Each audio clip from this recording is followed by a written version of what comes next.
Bonjour, bienvenue sur l'art du fait maison.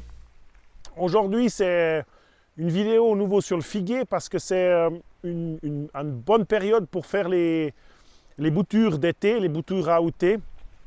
L'année passée, quand nous sommes arrivés au Portugal, dans plus ou moins la même période, on avait ce figuier qui fournissait des figues et puis les autres avaient été coupés en février et n'avaient pas de figues. Cette année, on a pu goûter plusieurs variétés de figues sur la propriété. Celle-ci étant en tout cas une des meilleures. Il y en a une autre, on va aller après, où je vais également faire une bouture. C'est la bonne période pour les faire. Ça s'appelle faire des boutures aoûtées parce qu'on a besoin d'un bois de l'année qui commence à se lignifier assez bien. Donc un bois qui se lignifie, c'est un bois qui commence à mettre de la lignine à travers la branche. Et lorsqu'on regarde une branche de ce style, ça c'est toute la partie qui a poussé cette année, on voit qu'elle est en train de virer au brun foncé. Et si on va au bout de la branche, on va observer qu'elle est encore verte, comme les boutons qui commencent à pousser. Ça, c'est très peu lignifié. Et ça, c'est déjà lignifié. Ça va rester comme ça pour toute la saison. Ça ne va pas devenir plus brun foncé. Ça va encore tourner pendant l'hiver. Mais c'est pour faire les boutures, on a besoin d'un bois qui change de couleur, qui devient donc plus brun et plus dur, beaucoup moins cassant. Et ça, c'est ce qu'on appelle la partie qui se lignifie. Le caméraman me pose la question, mais pourquoi aoûter?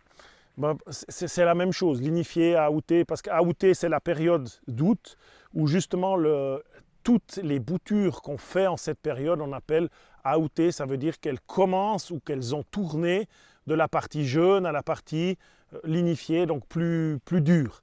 C'est pour ça qu'on emploie ce terme aoûter, mais scientifiquement, je ne sais pas exactement pourquoi, mais c'est la période fin août où on va faire, c'est super à partir de certaines plantes déjà début août, comme les petites plantes comme la verveine, on pourrait faire ça par exemple avec. Et puis pour le figuier, il faut attendre août. On va trouver quelques branches au début août, mais là maintenant vers le 20 août, c'est parfait pour faire ça. Maintenant, quelle branche il va falloir choisir? Alors c'est clair que suivant vous avez les choses, vous avez peut-être encore des figues sur vos branches qui iraient bien pour justement faire les boutures. Moi, je vous déconseille de prendre des branches qui sont très fines, comme celle-ci là, qui sont aussi des pousses de l'année, parce que si vous faites une bouture plus ou moins fine, bon, si vous avez que ça, c'est différent, mais si vous avez le choix, vous allez bien évidemment, une fois qu'il est enraciné, avoir un arbre qui sera plus petit et qui va partir d'expérience un petit peu moins fort que celui-ci.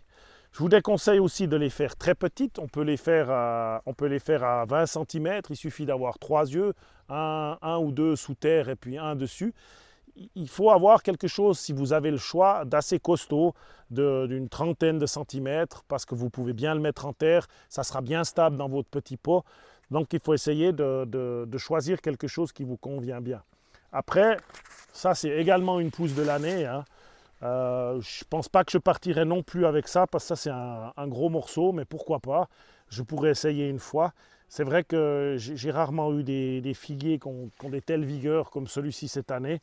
Je n'ai pas eu encore la chance d'en profiter, mais je vais faire quelques expériences et faire plusieurs boutures avec ça, puis on verra bien ce que ça donne. Donc en résumé, essayez de prendre une branche celle-ci fait 1,5 cm, 1 cm, prenez quelque chose qui fait un bon centimètre. Je pense que ça, c'est quelque chose qui va aller extrêmement bien pour faire la bouture. Maintenant, où couper ces branches? Alors, si vous avez peut-être un figuier que vous aimeriez reproduire, ben, vous allez choisir sur votre figuier. Ce que je veux aussi dire, ce qui est important, c'est que c'est la bonne période pour goûter les figues. Et donc, si vous vous promenez peut-être dans le voisinage de chez vous, vous avez soit quelqu'un qui a maintenant un super figuier dont vous avez goûté les figues, où on vous vante les goûts extrêmement bons de cette figue, c'est le bon moment d'aller chercher aussi chez d'autres personnes ou d'autres endroits des boutures à faire. Alors, où on va les choisir? Ben, si possible, pas où il reste encore beaucoup de figues à manger. Si vous n'avez pas le choix, ben, vous prendrez cette partie-là. Bien évidemment, il faudra couper les figues. Donc moi j'ai le choix parce que les figues ont déjà été mangées à la plupart des endroits. Ça fait déjà un moment qu'on en ramasse. Il en reste encore, hein, mais les grosses récoltes ont été faites. On en a bien séché, on est content. Donc l'idée c'est d'avoir, juste après que les figues soient là, de couper pour faire les boutures. Mais si vous avez encore des petites figues vertes dessus, aucun problème. Du moment que c'est brun, que c'est lignifié, vous prenez la branche, vous coupez les petites figues, ça va aller très très bien. Alors encore une chose, si c'est votre propre figuier, je ne suis pas sûr de vouloir prendre, même que si elles iraient bien, parce que j'avais déjà coupé le haut de la branche qui poussait verticalement pour essayer de faire des charpentières qui partent vers ici. Donc comme je ne vois pas grand chose à cause des feuillages, ça sera cet hiver que je m'occuperai de la taille de ce figuier. Peut-être que je vais laisser grandir ces branches, je vais devoir choisir entre ces deux-là. Donc je vais chercher ailleurs sur mon figuier une branche que je peux couper sans mettre en péril éventuellement la croissance de l'année prochaine. Et puis que je coupe malheureusement une branche qui aurait été super pour faire une charpentière. Voilà une que je ne vais sûrement pas laisser parce qu'elle a déjà quelque chose sur sa tête. Ça sera peut-être, si je veux agrandir, ça sera celui-là là. Donc ça je peux couper le plus bas possible bien évidemment. Voilà.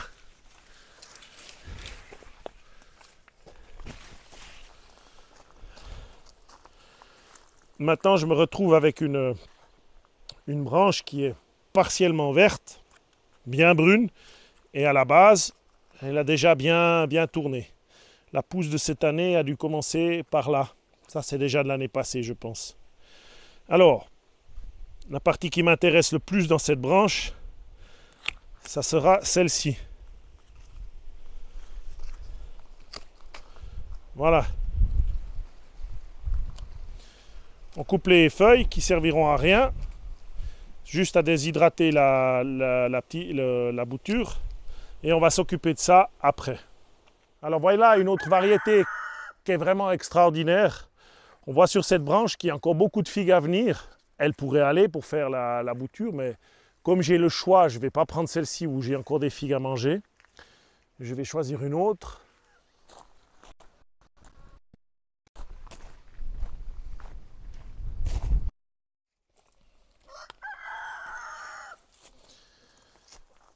Voilà une qui va bien aller. Elle a des petites figues, mais le problème c'est que voilà, les figues sont très hautes. Vous connaissez mon avis là-dessus, j'aime pas grimper sur ces arbres. C'est très dangereux, donc de toute manière, je vais devoir le raboter l'année prochaine.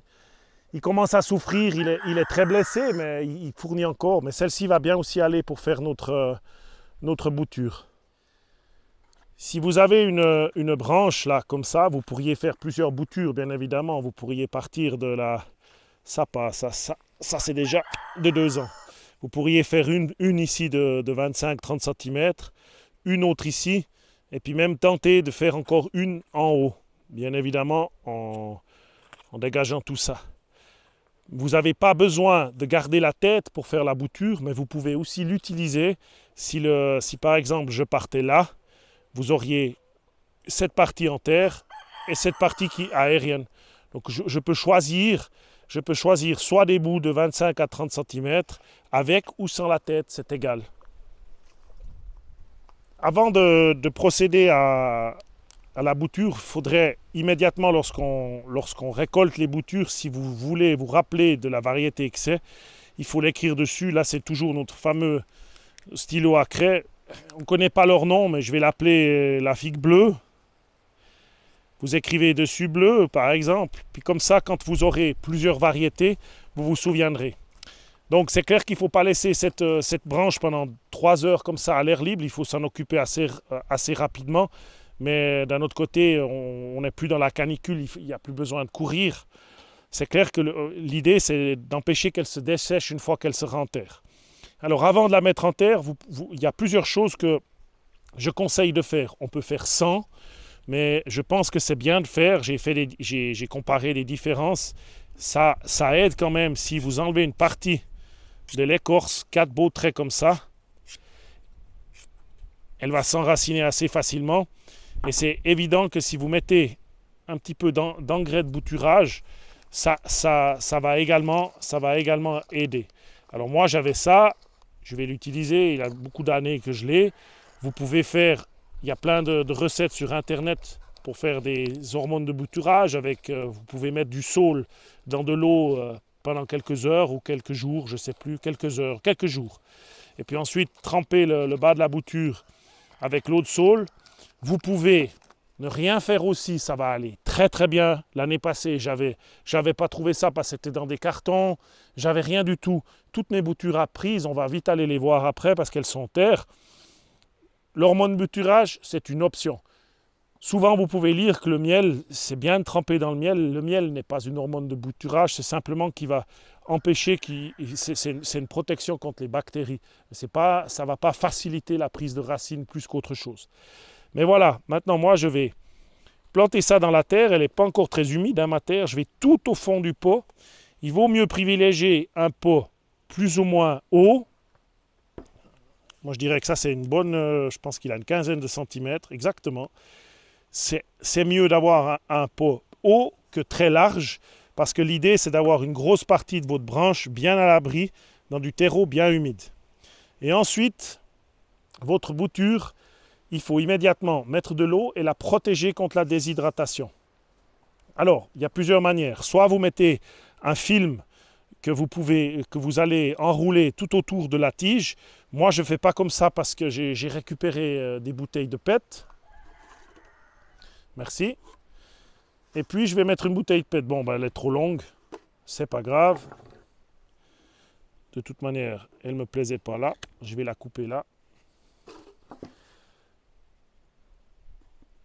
Et je vais mettre la bouteille de PET bien enfoncée dans la terre pour qu'elle ne bouge pas.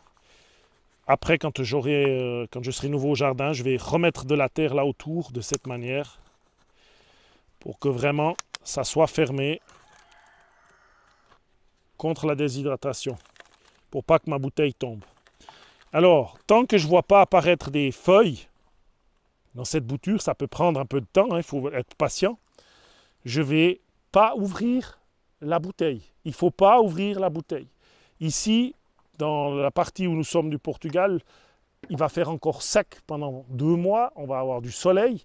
Donc, je vais abriter ça du soleil. C'est la même chose pour vous. Elle n'a pas besoin de soleil, elle a besoin d'ombre et de chaleur. Il faudrait éviter de la mettre au nord, derrière un caillou où il fait frais. Mettez-la peut-être dans la serre à l'ombre ou dans une maison à l'ombre, s'il commence à faire frais, elle a besoin de 20 degrés. Si elle est à 20 degrés la plupart du temps, ça va aller beaucoup plus vite que si elle est à 12 tout le temps. Dans quelques semaines, vous allez voir commencer les feuilles qui vont sortir. Et tant que vous avez du vent sec ou grand soleil, vous gardez fermé même si les feuilles commencent à sortir. Peut-être à fin septembre, mi-octobre, vous pouvez sortir cette bouteille et laisser la plante se développer. Le premier jour, sortez-la peut-être pas en plein soleil. Allez-y mollo, vous aurez protégé toutes ces feuilles du soleil pendant tant de temps. Vous la mettez gentiment un jour où il fait sombre dehors et puis vous l'adaptez gentiment au soleil. C'est des boutures, il faut bien évidemment faire attention. En général, si vous avez des figuiers, vous êtes dans une région assez au sud, il fait assez chaud, donc vous avez le même problème que moi maintenant. Il faut faire encore attention au soleil, pas tout brûler avec. Et surtout, le vent sec. Vous ne vous rendez pas compte comme ça peut, en quelques heures, tuer votre bouture qui a des petites feuilles tout le temps dans un environnement humide qui se trouve à l'air sec. Il faut 1 heure et c'est foutu, vous avez perdu votre bouture. Donc faites attention à ça, elle a besoin de chaleur et d'ombre. Et ensuite, on pourra la mettre gentiment au soleil à la fin du mois de septembre. Alors, on voit immédiatement ce latex, j'en ai déjà sur les doigts. Je suis assez sensible à ça, je peux vous dire. J'ai déjà eu des jolies brûlures. Faites attention. Une fois que vous l'avez sur le doigt, avant de retourner au soleil, il faut vous laver les mains ou laver la peau où c'est tombé. Donc là, moi, je vais prendre... Celui-ci, j'ai pas beaucoup, je vais en faire. Je vais vous montrer quelque chose là. Et je vais prendre une autre là, parce qu'il faut que ça rentre dans la bouteille. Voilà, je vais faire 2. Alors, dans le même pot, vous pourriez éventuellement aussi faire deux boutures. Ça pose pas de problème, hein. La seule chose, c'est que si vous faites 2 boutures en même temps dans le même pot, lorsqu'il faudra séparer les arbres, ça sera plus compliqué. Donc moi, je vous conseille de ne pas faire dans le même pot, mais si vous êtes restreint par la place, vous pouvez peut-être prendre un pot 2 fois plus grand et vous faites 2 boutures dans chaque coin. Comme ça, quand vous séparez les 2 arbres, mais c'est toujours un danger à cause des racines, ils ne vont pas aimer la transplantation. Donc encore une fois, je vous recommande, c'est mieux dans un pot individuel, mais si vous êtes restreint par la place, faites seulement plusieurs dans un même pot, puis vous ferez attention quand vous diviserez les arbres, quand vous commencerez à voir les racines. Alors ça c'est la variété qui est plutôt jaune. On va l'appeler jaune. Encore une chose, vous ne trompez pas de sens bien évidemment, mais là ça va, on a toutes les feuilles vers le haut, on ne peut pas trop se planter. Donc voilà ma seconde bouture. Ah, j'ai peut-être écrit jaune un peu bas. Je corrigerai. Voilà. Bien serré. Alors encore un petit mot sur le terreau. Moi, c'est un mélange de ma terre de jardin avec un terreau universel. Il faut que ça soit bien drainant, mais il faut quand même que ça puisse conserver un peu d'eau. C'est contradictoire. Il faut que ça draine, mais il faut pas que ça devienne, faut pas que ça soit de la terre glaise, de l'argile complètement. Il faut pas que ça soit que du sable. Il faut un juste milieu. Ça reste humide le plus longtemps possible, mais sans tuer les racines parce que l'eau ne s'évacue jamais. Donc, à vous de trouver un juste milieu avec soit du terreau universel complètement. Mais comme je fais beaucoup de boutures, ça coûte vite très cher en terreau. Alors je fais un mélange moitié-moitié entre la terre de mon jardin qui draine bien et puis du terreau universel. Les boutures, on peut aussi les faire en hiver. Lorsque vous faites la taille de l'arbre, vous pouvez aussi faire des boutures. C'est un peu plus compliqué à les mettre enracinées, c'est moins rapide. C'est donc la partie idéale pour faire ça. Mais rien ne vous empêche de le faire en hiver. J'ai essayé ici, c'était plus compliqué. J'en avais fait beaucoup de cette manière lorsque j'étais en Suisse. Les arbres sont plantés là d'ailleurs. Mais ici, comme j'ai taillé en février, arrive tout de suite le chaud, le sec. Il aurait fallu que je mette également tout à l'humidité comme ça parce que ça a séché je me suis fait attraper par le vent chaud. Ça m'a séché mes boutures d'hiver. Je n'ai pas réussi à les faire démarrer. Donc, vous pourrez procéder exactement de la même manière en hiver. Ou maintenant, si vous les faites maintenant, le taux de réussite, il est plus important, c'est plus facile. Par contre, l'avantage de le faire en hiver, c'est que lorsque je vais tailler un figuier comme ça, je peux pratiquement mettre 100 boutures en terre.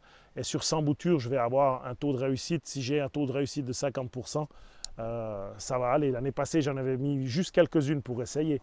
Donc, l'avantage de le faire l'hiver, c'est que vous aurez beaucoup de choix pour faire des boutures. Ici, il faut couper, il y a encore des figues, c'est difficile, on ne sait pas lesquelles enlever. Donc faites un peu, c'est pour ça que je fais un peu attention. Mais l'année passée, j'en ai fait quelques-unes, elles ont toutes réussi. Je pense qu'on en a fait une quinzaine en plein été avec ce que je pouvais prendre sur les autres figuiers. Elles ont toutes démarré. Encore une chose importante, c'est quand vous cherchez de l'ombre pour des choses comme ça. L'année passée, j'avais pas de serre, les arbres, enfin j'avais pas de quoi arroser en bas où est le jardin maintenant. Je courais après l'ombre parce qu'on avait un autre temps là, au moment où on était là, on avait toujours du 40, là on est plutôt autour de 30. Ces jours, ça a bien descendu, il fait presque frais là. L'ombre, je l'avais trouvée sous les panneaux solaires. Et c'est toujours bien de chercher l'ombre à midi et le soir. Et si vous devez exposer quelque chose au soleil comme ça, c'est mieux de l'exposer au soleil du matin qui est moins fort. Donc au moment où le matin se lève, s'il y a un peu de soleil sur c'est pas grave. Mais après à midi, c'était parfait derrière les panneaux solaires. Puis l'après-midi, l'ombre, elle arrivait vraiment que tardivement à mettre le soleil. Le soleil arrivait que tardivement à attraper et ça a bien fonctionné comme ça. Mais avant ça, je n'avais pas mis sous les panneaux solaires, l'idée ne m'est pas venue tout de suite, c'était terrible, j'arrêtais pas de tourner autour de l'arbre avec mes pots, c'était une catastrophe. Puis tout d'un coup, je me dis, elle est gratuite, elle est là, l'ombre. Donc voilà, c'est mieux l'ombre d'après-midi et de midi et le soleil du matin si vous devez exposer vos plantes au soleil. Ça, c'est une bouture que j'ai faite au printemps, donc à l'hiver de l'année passée. Je les ai plantées quand nous sommes arrivés là au Portugal. Quelqu'un m'avait donné, c'était tout petit la bouture, on voit encore un tout petit bout là, elle était vraiment petite. Maintenant l'arbre il est bien parti, on a eu 2 figues cette année, mais ça c'est déjà quelque chose qui est important de comprendre. J'avais fait la bouture pendant l'hiver, je l'ai donc plantée à l'automne et elle s'est enracinée pendant l'hiver qui a passé Et là, au printemps, elle a déjà pu donner des figues. Donc, c'est plus facile de planter un arbre en automne parce que tout l'hiver, il va s'enraciner et il n'a pas besoin, il a justement pas besoin de, vous n'avez pas besoin de s'inquiéter de la rosée. Par contre, si vous faites, on va voir les autres boutures.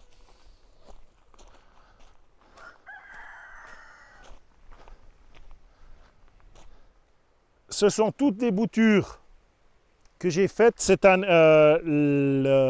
août l'année passée. Alors c'est dur à croire, hein, mais ça c'est un descendant du figuier bleu qu'on a en bas là. Il est fou, je sais pas comment, c'est tout un bois de l'année. Hein. Ça c'était en partie l'année passée, mais ça cette branche là c'est un bois de l'année. Alors, comme je les ai faites en août, tous les petits figuiers qui sont là ont été plantés ce printemps après le gel. Et ils étaient dans les serres, donc ils avaient déjà des feuilles. Je les ai vraiment conservés lorsqu'il n'y avait plus de risque de gel. J'ai peut-être fait la bêtise, j'aurais dû les mettre dehors pour pas qu'ils démarrent trop vite, mais en fait, c'est maintenant que je gagne. Ils avaient déjà les feuilles, puis on avait toujours un petit risque de gel le matin. Donc je les ai plantés seulement assez tardivement, vers Pâques, je ne me souviens plus exactement. Ici, l'arrosage a été conséquent. Tous les 2 jours, je suis passé avec un peu d'eau. Pas beaucoup, j'ai mis 5 litres parce qu'il y avait besoin. Ici, il n'y a pas le choix. Donc c'est des arbres qui nécessitent un peu plus de soin que l'autre que je viens de vous montrer, qui avait le temps l'hiver de mettre ses racines. Mais disons que si vous n'êtes pas dans une région hyper sèche avec un grand vent, il faut penser à quand même surveiller. Dès que le figuier commence à avoir sec, commence à avoir soif, ses feuilles commencent à baisser, vous savez qu'il faut donner de l'eau. Alors dans les petits figuiers comme ça, il vaut mieux donner un peu plus souvent que beaucoup d'eau parce que ma foi, il n'a pas encore les racines très en profondeur. Donnez bien au pied. Comme ça, l'eau, elle descend, puis il aura tendance à essayer de mettre les racines. Mais le figuier, il ne faut pas trop vous inquiéter pour ça. Dans quelques années, il sera déjà au fond, il sera déjà large, il aura des racines partout et vous n'aurez pas besoin, pratiquement jamais besoin de l'arroser. Il a déjà des figues, hein. On n'en a pas encore mangé, mais il essaye d'en mettre. Je le laisse faire. On voit que ces deux-là sont vraiment magnifiques. Et puis les boutures, là-bas, les autres sont un peu plus petites. Je me suis débrouillé avec les branches que je trouvais. Et on voit tout de suite la différence entre une belle bouture, une belle branche et une petite branche toute critchite qu'on avait là, où je suis parti avec ce bout-là. Voilà, les figues là, elles ne vont pas arriver. C'est pas grave. Là, la branche était beaucoup plus petite, donc j'ai un arbre qui est, par conséquent, moins avancé que les autres. Mais ma foi, faites avec le matériel que vous avez. Donc sur l'entretien de la plantation, il va y avoir donc 2 périodes. Soit une sera plantée en automne, soit l'autre sera plantée au printemps. Après les fortes gelées, il faut juste faire attention à l'eau au début. Il faut bien s'en occuper de ces petits figuiers. Ils sont sensibles au départ, même s'ils sont robustes. Parce que sinon, vous auriez la canicule qui vient de passer là en Europe, elle aurait suffi en 3 jours. Peut-être pas celle-ci, mais les petites en 3 jours. C'était terminé, c'était raide si je n'étais pas passé avec l'eau. Nous, on a eu du 40, 41, 42, du vent sec. Il faut surveiller les petits figuiers au départ pour leur permettre de passer les 2-3 premières années. 2 périodes de plantation, toutes les 2 ont leur avantage. Donc faites des boutures en hiver, faites des boutures en août. Celles en août vous donneront un petit peu plus de succès. Vous avez moins besoin de matériel et puis ça va tout aussi bien. J'espère en tout cas que cette vidéo vous a plu. En tout cas ici, nous, on apprécie les figues. C'est la pleine récolte maintenant. Et puis les différentes variétés vont produire presque jusqu'en novembre. Donc on va en profiter. Et puis planter des figuiers, c'est fantastique. On en a séché beaucoup cet hiver. On en a profité de celles de l'année passée. Et cet hiver, on en aura encore plus parce qu'on en a séché encore plus. C'est super bon. Alors à tout bientôt et puis au revoir.